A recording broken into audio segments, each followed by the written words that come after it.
आमच्या दापोलीचा आहे. आम्ही इथे बनवलेला तो म्हणजे सिंहगडाचा इतिहास हा प्राचीन खूप वेगळा आहे.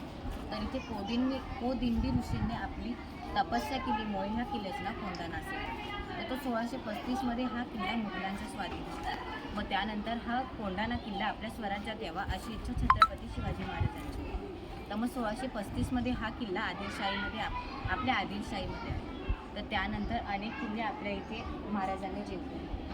त्यामध्ये कोदिंडी ऋषीने तपस्या केल्यामुळे आपले महाराजांनी आपले ह्या गडाचं नाव कोंढा नाशिक ठेवलं.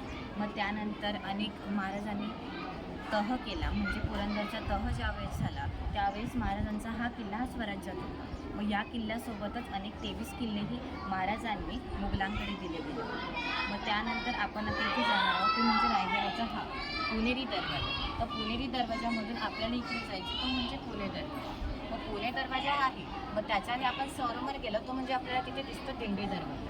तर दिंडी दरवाजाने समोर आपण जातो तो म्हणजे इथे खंडकडा असतो. तर खंडकडा यासाठी निर्माण केला होता की एखादा शत्रू आपल्यासाठी येणार आहे तो इथे आपल्याला दिसायला पाहिजे आणि तिथे तेव्हाच त्याला ठार केलं पाहिजे याच्यासाठी होता.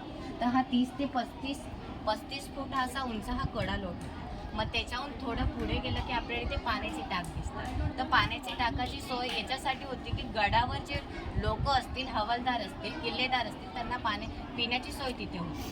आणि पाण्याचा तलाव होता तो म्हणजे सर्व घोडे असो, प्राणी असो, हत्ती असो, त्यांना पिण्याचे ठिकाण होते. मग त्याच्यानंतर आपण थोडं मागे आल्यावर इथे आपल्याला दिसतो हत्तीखाना. मग महाराजांचे हत्ती इथे राहत होते. मग इथे आपल्याला थोडं दिसतं घोड्याची पांगमध्ये घोडे जिथे राहतात ती घोड्याची पांग असते, पण ती पूर्ण दगडी इमारत असल्यामुळे याला थट्टा देखील म्हटलं जातं. मग त्यानंतर आपण थोडं पुढे आल्यानंतर दिंडी दरवाजाने बाहेर आलो तर पुणे क्रमांक 2च्या दरवाजाने आपल्याला मध्ये जायचं. म्हणजे त्या साईडला अंबडखानामध्ये म्हणजे तिथे धान्याची नियुक्ती केली जायची, तिथे धान्य साठवण्याचं आपल्याला करायचं. मग त्यानंतर गडाचे नाव कोंढाणा असल्यामुळे गडावरच्या मंदिराचं नाव कोंढाणेश्वर मंदिर असे शिवाजी महाराजांनी ठेवलं. मग त्यानंतर आपल्याला इथे दिसतोय तो म्हणजे किल्ले सिंहगड तानाजी कडा इथे नाव दिलं गेलं. तोच कडा त्या दिवशी म्हणजेच 11 जून 1649 मध्ये तानाजी मालुसरेंनी आपल्या घोरपड ती घोरपड म्हणजे यशवंतीला दोरी बांधून त्यांनी तो गड जिंकला होता. तर त्यामध्ये थोडं आपण पुढे गेलं ते मंदिराजवळ दिसतो. मग इकडे आपल्याला दिसतो कल्याण दरवाजा. तर कल्याण दरवाजाहूनच तानाजी मालुसरेंनी आपला हा गड जिंकला होता. मग त्यावर आपण थोडंसं मागे आल्यानंतर आपल्याला इथे दिसतं दिंडी दरवाजा 2. मग त्याच्यासमोरच गोळा बारूद कोठार होता. तर गोळा बारूद कोठार याच्यासाठी होता की जो तोफेसाठी लागणारे गोळे बारूद असायचे तर ते तिथे ठेवले जायचं. तर मग तानाजी मालुसरे हात प्रतिमा, तर ही हात प्रतिमा अशी होती की तानाजी मालुसरेंनी आपला गड जिंकण्यासाठी ठेवला होता. तर त्यावेळेचा किल्लेदार होता उदयभान राठोड. मग त्याच्यासमोर युद्ध करायला गेले त्यावेळेस त्यांनी हा गड जिंकण्यासाठी काबीज केला. तर त्यावेळेस